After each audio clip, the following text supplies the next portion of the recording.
Hoosier Trapper Outdoors is brought to you by Hoosier Trapper Supply, Leatherwood Creek Trapping Scents, HTS Productions, Hoosier Trapper Deer Scents, and Leatherwood Wildlife Art. All right, thanks for joining us, episode 2, season 4 of Hoosier Trapper Outdoors. Before we get started, I want to talk about Top Dog Predator bait. Obviously, I've talked about it in the past. I'm going to talk about it again. It is our go-to bait, and you'll see, on the show that's the bait that we primarily use, or is the one that we use. It is based on bobcat meat. That's the only similarity to it and the Bill Nelson formula, which has been remade by a number of lure makers. There was no reason to work, to make that again. So we've taken bobcat meat, both aged and fresh, mixed the two together, and then added our own blend of additional ingredients to it. It has worked excellent for us, and worked excellent for a number of trappers, over the past few years. The feedback that we get is pretty amazing, actually. So anyways, the idea of the bait is what keeps the animal at the set long enough to get caught. So, probably they're smelling the lure first. The urine, of course, is the fear eliminator, and the marking of territory as well. So, where your dog pees in the yard, every dog that comes by is going to check it out. It's kind of the same idea with the urine. And then the bait is what's going to keep them there long enough to get caught. And, on a dirt hole set, when you dig, the deeper you dig your hole, that's another advantage of that bait being down in the hole. That's another advantage of keeping that animal there even longer to work on that set to get to that bait to get caught. So anyways, if you haven't tried it, you might consider it. It's definitely performing very well in all parts of the country, and I think you'll find it a definite benefit to use. On this show coming up, we're going to have our usual trapline diary footage. This is a big day. We had a good catch, which you'll see, and then a couple trapline tips, and then we'll have another product highlight. So hope you enjoy the show.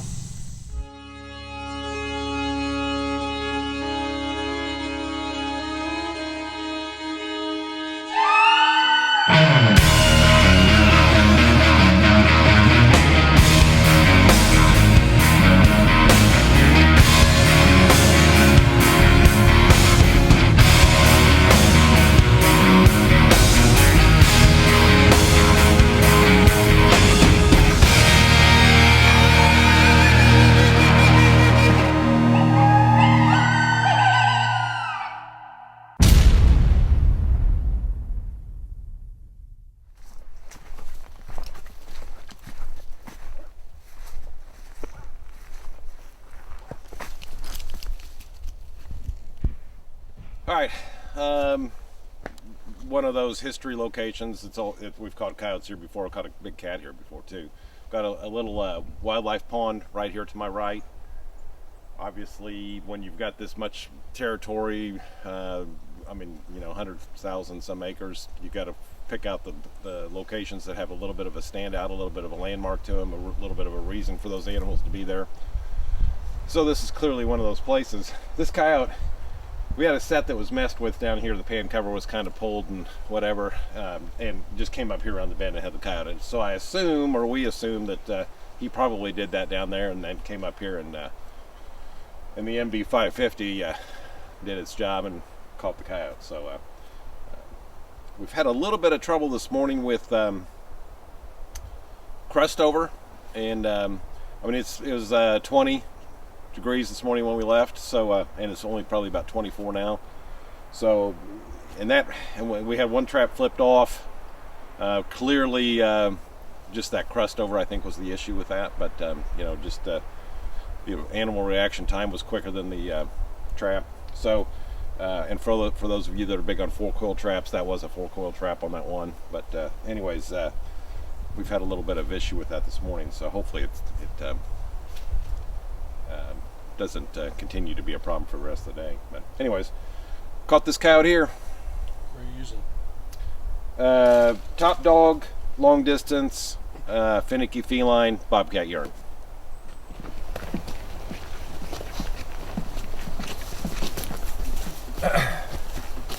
Incidentally, this is the cubby that Justin caught the gray fox in yesterday. We had a set down here that was messed with, like I said, and the coyote probably did that.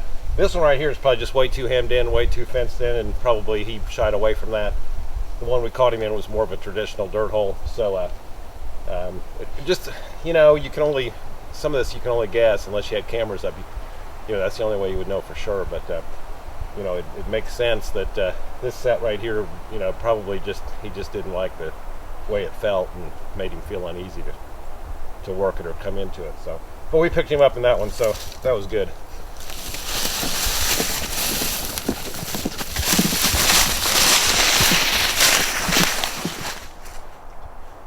Alright, this is a road that has always done well for us in the past. Got a pine thicket running right down here, intersects with the main road. Set just right off the road, using a drag. Follows the chain all the way back, got a coyote back there. Using long distance and Vixen Elixir and Top Dog Predator bait.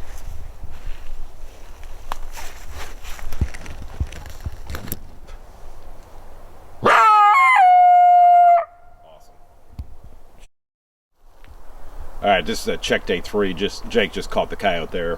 Had the coyote earlier, and I talked about we're having some problems with, you know, just some crusting, freezing at night. You know, we're sifting some dirt over the top of the cover holes to keep them weighted down. We had rain, and then that dirt is freezing up a little bit. So what we're doing, we're just taking salt, real simple, and just squirting on top, or just spraying it on top of the sets. That salt will over the course of the day in the sunlight or whatever will dissipate, and we won't have that white look to it. Even salt's natural, 110% natural. So you know, people are concerned about that. So, but the alternative is, you know, we'll have to remake the set, pull the cover holes off, put fresh cover holes down, that kind of thing. And it's not the cover holes that are freezing up, it's the dirt that we put on top. So anyways, that'll eliminate that problem. We had one, like I said, we had one trap flipped off earlier in the day, and it was, I think the whole issue with that was just that crusted dirt that we'd sifted on top, slowed the trap down, and you know, didn't make the catch. Particularly on these gray foxes that are light-footed, you know, somewhat tentative, probably about going into a set. You know, they don't have the weight that the coyotes do. So pretty important to keep these sets opened up and so they're not freezing. But anyways, check day 3. We're still on the first part of the line. We got to meet our Arkansas buddies here shortly. 2 coyotes so far. Sun's out. It's a little chilly, but beautiful morning. So. What do you got? Anything, Taryn? Nothing. Nothing. What about y'all? We 2 coyotes. Good deal. We'll take them. Yeah. What about the hog game last night? We won. 31-7. 31-7. Hey, we have fans in Texas now. We don't want to make them mad. Huh? Down with the horns. Well, yeah, 2 coyotes a day, you guys. No activity? nothing. But I had a flipped off trap. Yeah. I think we had one flipped off, and I think they're crusted over, and that's causing our issues. Gotcha. So we've been salting it Okay. up top. So Yep. made me feel a little bit better about yesterday, because I think A bunch of those were froze. Yeah, I think that was our issue. Hope that's what it was. Hopefully we got some more. One of mine had hair in it though. So. When we were driving back last night, you know, it was already well below freezing. Mm-hmm. You know, by Yeah. the time we got back. Frost on the cars Yeah. at 10 o'clock last night. Yeah. Yeah. Well, Let's do it. let's go. Let's Get it. move. A few years ago we had the double coyote catch right here, and it's produced again. Got a gray fox using Top Dog Predator bait, Vixen Elixir, and a little bit of long distance. Just right off here, main road. Washout right here and goes back into a pine thicket. Got another set back there. Nothing, Charlie? Nothing. Had a coyote all over mine. Did you? They stepped everywhere but the pan. We'll get him. We'll be back. That's 3 nights in a row he's been there. Or something has.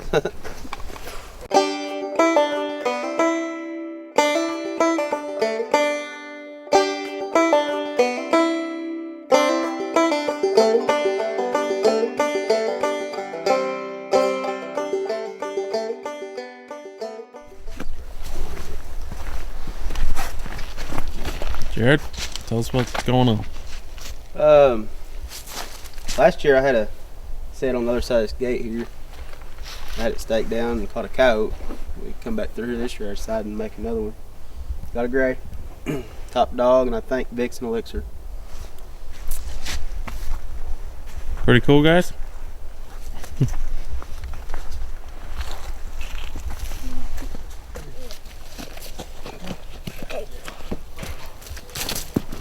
Hold on. Sharon! What's going on? Got my first bobcat. Put that Pretty catch, excited about it. catch pole to use. Let's go check it out.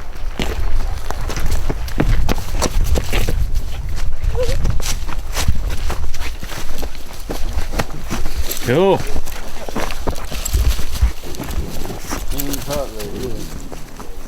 Got this old road coming in here, bunch of times back here. Got this water bar here, sit behind it. I actually had a truck come by while I was making this set, and I was hoping it's still going to be here, but looks like it paid off top dog with coyote carnage. All right. We don't know where this one's at. Trap here, got this intersection, pan covers lane here, obviously on a drag. And we're going to have to do some checking on this one because we do not see any indication of an animal. So Jared thought he heard something over here, so I guess we'll check there first. Could have been the leaves blowing, but Yeah, it's pretty windy. I thought I heard it coming. You don't want anybody getting bit. Stay back here.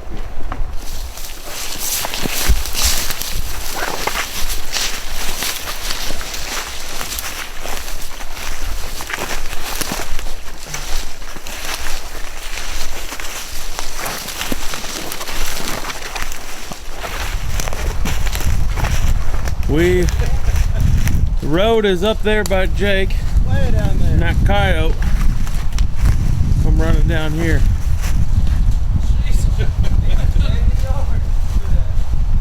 That is crazy. About 70 yards from the road, that coyote was on a mission.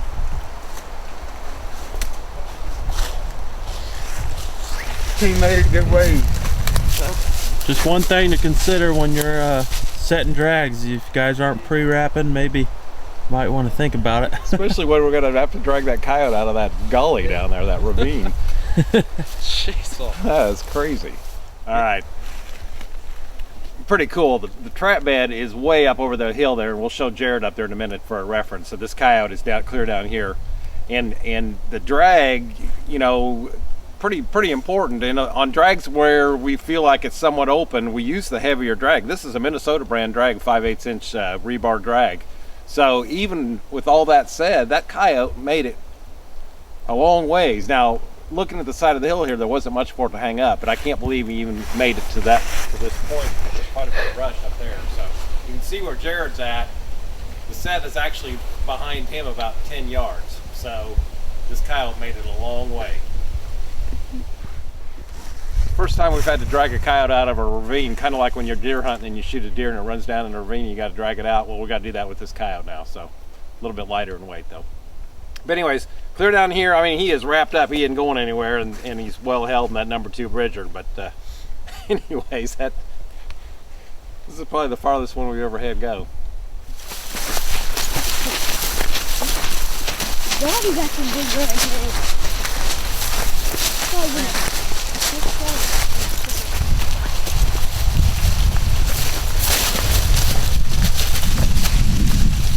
Man, that's a workout.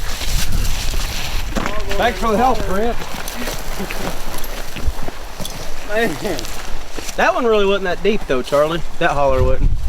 Oh, no. There's a lot deeper one. We can probably find a deeper one. I've been down.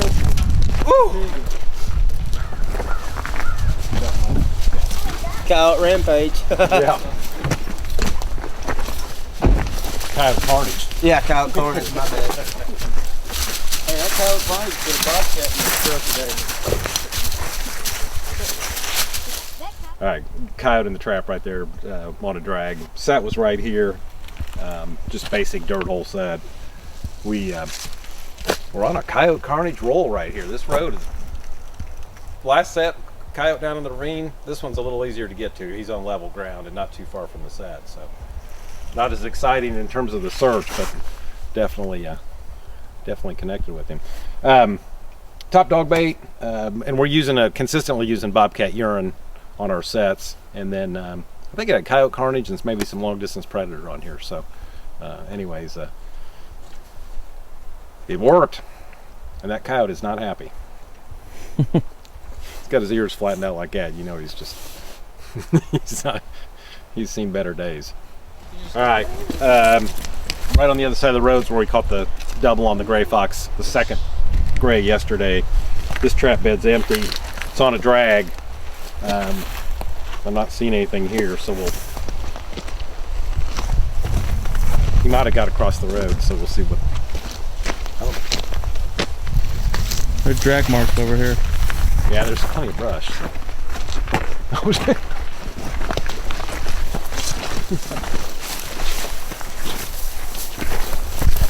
great.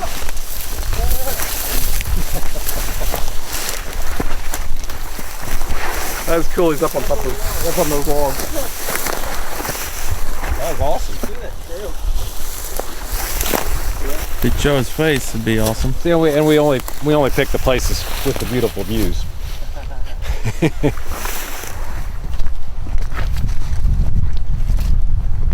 Got a set here off this old. Yeah, that's an awesome location, by the way. Yep, this road here, lots of pine, birds flying in and out. Put a little cubby set in here. Pan covers here, the trap's missing. So we gotta find it. Not sure what it is, but sounds like something's back in here somewhere. You guys see it? Trent, you see it? Found it? What is it? Oh, awesome.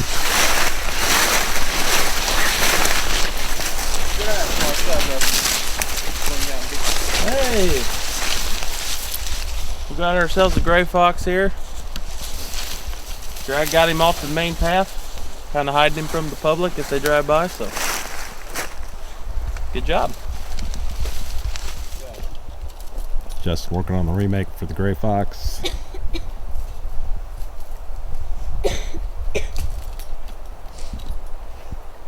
put a knot in it.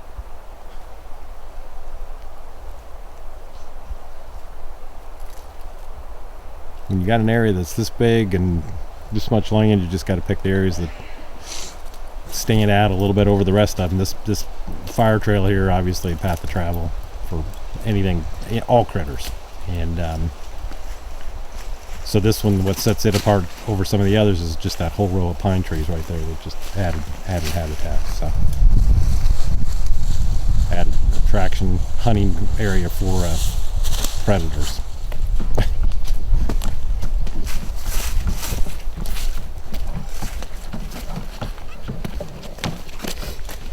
All right, it's kind of late. It's about 2 o'clock. Basically, we just got done eating lunch. Just got done checking traps. Everybody was starving, so we went ahead and ate a quick lunch. So we didn't do our lunchtime update. We're doing a post lunchtime update. So, anyways, we're done checking. Had a pretty good day. 4 coyotes, 4 gray fox, and Taryn connected with this bobcat. So, and it's his first bobcat. So that's very awesome. Congratulations, Taryn. Thank you. So. The plan is to get this stuff skinned up and then actually go set more traps until dark. Now, obviously it's going to take us a little bit to get this done right here, but anyways, that's kind of the skinning crew now. Yeah, that's kind of the plan for the day. Get this skinned and set more traps. You know, it is awesome to make big catches, but there is always that downside where you got to take care of it. So, you know, you got to allow that amount of time to skin all these critters. One thing I might mention, we've got over 100 sets out. I don't know, 105, 110 sets. So we're approaching about a 9% success rate on this catch, and for a number of traps set for what we caught. So that's pretty good. particularly in the scenario that we're in. If you were coon trapping, that's not so good, but in this type of trapping, I think that's actually excellent. So, but anyways, good day. You know, some days are obviously better than others, and clearly this is one of them that things came together. So, anybody got anything they want to add? Good job, Taryn. Thank you. First cat. Yep. Didn't get it on film, but I got to tackle him over it. Yeah. Let's start skinning. All right, let's do it. Skinning on the hood down. Yeah, on these trips you got to improvise the best you can. We just want to Make sure sure that, skinning table. yeah, make sure the engine's cooled off a little bit before you get started, so you're not cooking the coyotes when you're scanning them. And it's one of the reasons I drive an old truck. I don't have to worry about getting scratched up, or I don't have to worry about doing something like this. So.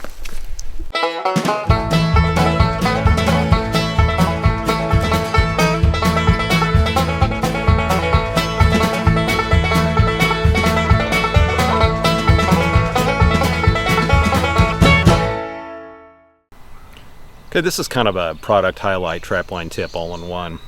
Talk for a second about the J.C. Connor shock springs. Very well made shock absorber type spring. Here we have it attached with the trap. Basically, we're using a swivel on either side of the spring to attach the shock spring to the trap itself.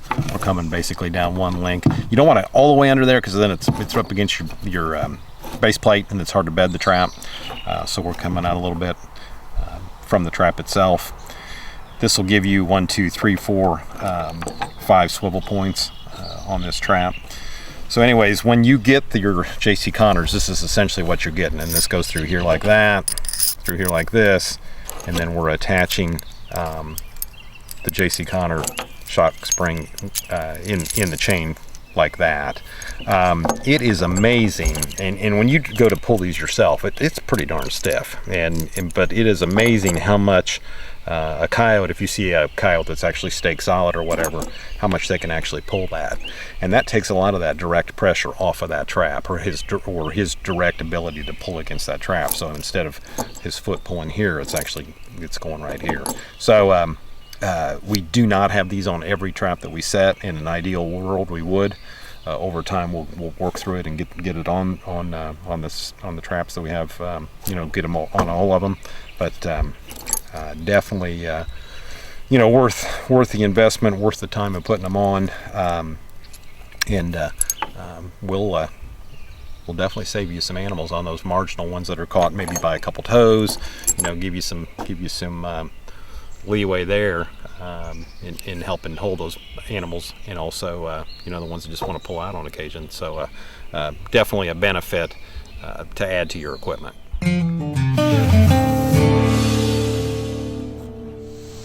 All right, thanks for joining us for this week of Hoosier Trapper Outdoors. Our new catalog's off the press. It's bigger and better than last year. 8 additional pages, a lot of new product. So for those of you that would like a catalog, be sure to contact us through our website, or give us a call on the phone.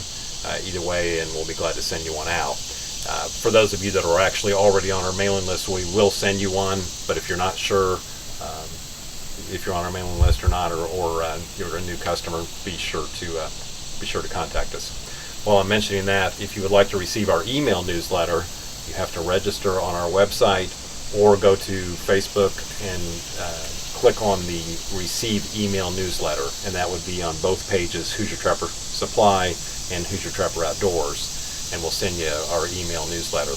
We only send them every other week. We're not going to bug you a whole bunch with that, and those newsletters will remind you when we upload a new show, tell you when the blog that I write is available, maybe some other additional information that's going on right at that time, and just kind of keep you updated on what we've got going on. The next show is a couple weeks. We'll send you a newsletter on that. For those of you that subscribe on our YouTube page, then you get the notification as well. Be sure to follow us on Facebook. Both, like I said, both pages, Hoosier Trapper Supply and Hoosier Trapper Outdoors, Instagram and Twitter. and that'll keep you, up to date on what's going on, in addition to the email newsletter that we send you out. Thanks for joining us for this episode, and we'll see you again in a couple weeks. Join us on September 4th for an all-new episode of Who's Your Trapper Outdoors.